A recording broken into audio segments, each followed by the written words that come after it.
Welcome to First Home Focus, the YouTube channel launching in association with Skipton Building Society. This is all about you and your journey as a first-time buyer to affording, finding and buying your very own home. And we have guides for every step that you need to take. So do check out all of our content for tons and tons of tips, tricks and advice. There's no denying that getting on the property ladder has its challenges. Of course it does. But I'm here to tell you all the great things about being a first-time buyer. Both lenders and the government give first-timers some valuable leg-ups, and you can often appeal to sellers too. So let's start with who exactly qualifies as a first-time buyer. On the surface, that might seem obvious, but sometimes people are tripped up by a couple of things. So, in essence, a first-time buyer is someone who's never owned a home before, either in the UK or abroad, a commercial property owner with no living space, or if you own or have owned commercial property such as a shop, restaurant or salon that has no living space attached. Remember, neither the government nor lenders will treat you as a first-time buyer if you have bought a residential property, you have bought a property before, even if you don't currently own it, inherited a home, or inherited a property, regardless of whether you ever lived there. You're not a first-time buyer if you've ever had a property in your name, for instance, if it was bought for you by your parents. And if you're looking to purchase a buy-to-let property, you won't qualify for the first-time buyer stamp duty break, and I'll get into that a little bit later. But what if you're buying with someone else? Well, if one of you has owned property before and the other hasn't, you could still qualify for first-time status, providing your partner doesn't currently own a property and here's the crucial bit, you are buying in your name only.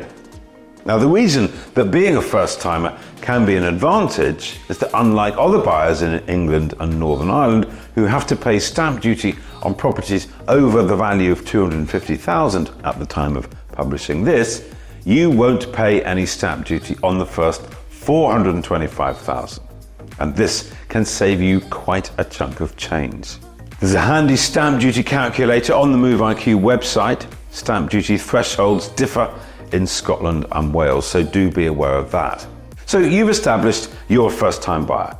Next, you need to think about your finances, the deposit and the mortgage. We have in-depth episodes on both of these on this channel, but I'm going to give you a quick overview here.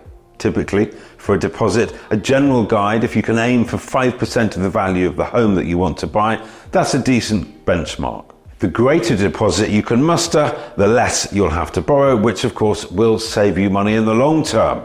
Not least because buyers with a larger deposit can often unlock more favourable mortgage deals.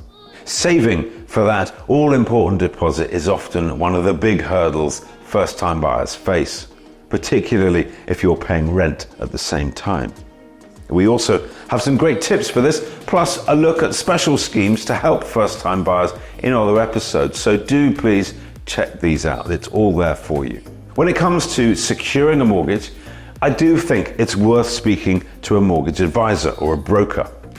The mortgage market can be complex, and it also changes all of the time, so having an expert to guide you and to help you find what's right to suit your personal circumstances can prove invaluable. They'll also help you with your mortgage application, which can seem a bit daunting at first glance, especially if you've never done it before. In preparation, make sure you check your credit report, register to vote, pay all your bills on time, consider getting rid of any long-term debt, and manage your credit cards smartly. Finally, when it comes to your application, be honest. If a lender picks up any irregularities when they run their checks, it will only delay and frustrate things, so do be honest. How much you'll be able to borrow will depend on a whole host of factors, but basically a lender's main concern is making sure that you will be able to afford your monthly mortgage payments.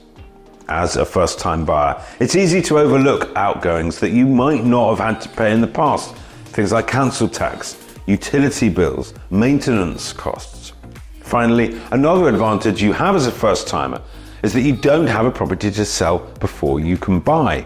Now, a property chain It's where there are a number of buyers queued up, waiting for their sale to go through before they can buy the next place.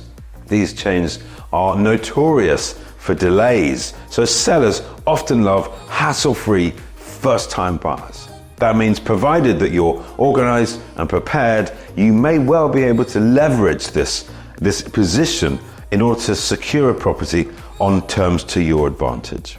Of course, there are no guarantees, but it's definitely something to keep in mind. You are only a first-time buyer once, so try and make the best advantage of it. Yes, of course, there's a lot to think about, but First Home Focus is here to help you with everything that you need to know, so do stay tuned.